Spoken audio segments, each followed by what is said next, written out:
כלומר רבנו המשיח, ישוע מנצרת, מאור אתם בעולם, עיר בניה לא תוכל להסתתר. זאת עיר ירושלים, ציון, עם ישראל, מאור בעולם.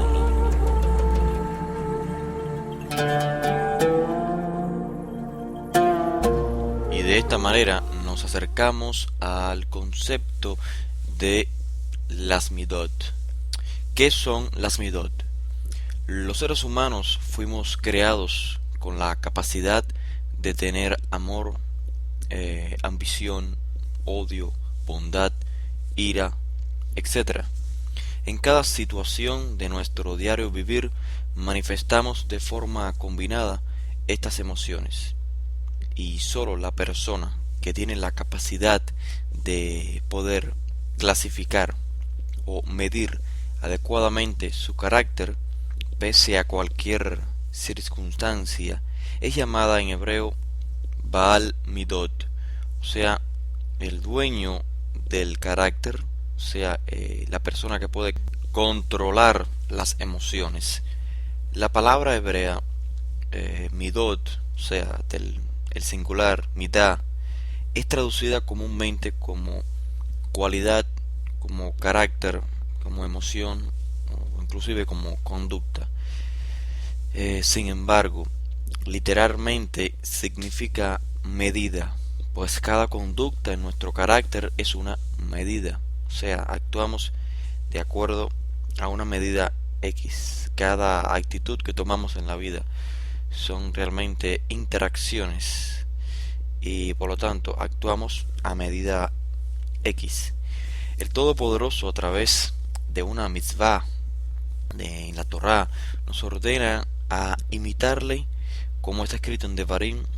Dice, anda en sus caminos, vehalachta bidrachav. En otras palabras, vive de acuerdo a su manera. Simplemente podemos traducirlo más breve como imítalo. Ahora, ¿cómo logramos esto? ¿Cómo podemos imitar al Todopoderoso? Si aprendemos en cada circunstancia de nuestra vida a medir nuestro carácter y nuestras emociones, teniendo la capacidad de seleccionar siempre la actitud apropiada a cada circunstancia, solo así podremos imitar al Eterno. Este concepto es lo que se llama en hebreo Tikkun Hamidot, o sea, la corrección del carácter humano.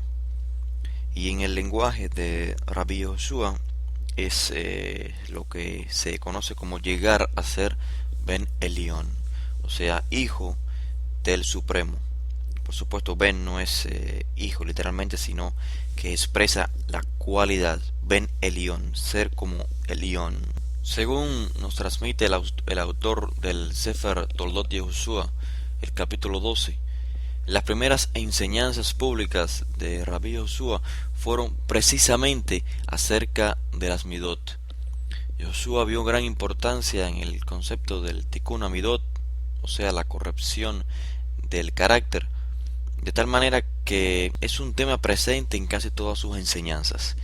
Por ejemplo, el texto del capítulo 12 dice así: Yoshua fue alrededor de la tierra de Galil, enseñando en las comunidades y anunciándoles el buen regalo del Malhut Shemaim, y sanando a toda persona y toda dolencia del pueblo.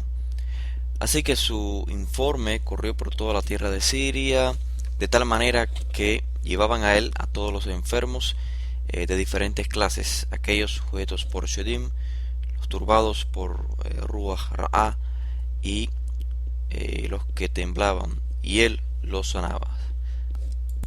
Bien, no debemos suponer que lo que se trata de decir en el texto es que él sanaba y aparte también enseñaba, sino que su enseñanza era la que traía la sanación. Ella era la cura para el enfermo.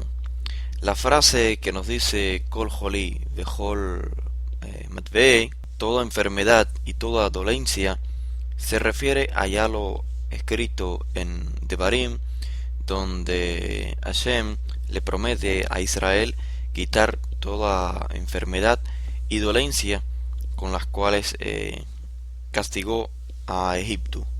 Pero estas enfermedades son más bien espirituales que físicas. De hecho, la palabra matvei, que se usa para especificar una enfermedad, también se usa en hebreo para expresar un desorden emocional. De hecho, si notamos el texto de Toldot y Joshua, no se habla de inválidos o de enllagados o de ciegos, sino que se habla de personas sujetos por Shedim, personas turbadas por Ruach Ra y personas que temblaban, o sea, enfermedades espirituales. En otra ocasión, Joshua se refirió a él mismo como el Rofé, como el médico, y a los descarriados los llamó Jolim, o sea, enfermos. Y de ahí aprendemos lo que nos confirma en el libro Orhot Tzadikim, que los Hamim son los Rofea Nefashot, es decir, los médicos del alma, pues el objetivo primario no es el plano físico, sino el espiritual, y como consecuencia entonces lo físico. ¿Qué son estas enfermedades espirituales? ¿O cómo surgen estas Joli Anefesh, estas enfermedades del alma? Así como las enfermedades físicas son el resultado de un desequilibrio en el cuerpo del ser humano, de igual manera el desequilibrio espiritual en el hombre le provoca enfermedades espirituales. Entonces el hombre debe buscar el equilibrio ideal en sus rasgos espirituales, en sus actitudes, pues ellas son expresiones espirituales, es decir, en sus midot, en sus cualidades, en su carácter, para poder vivir una vida plena y poder elevarse, para poder alcanzar el objetivo con que fue creado, no un ser solo de carne y hueso, sino como un ser espiritual que regresará a su creador.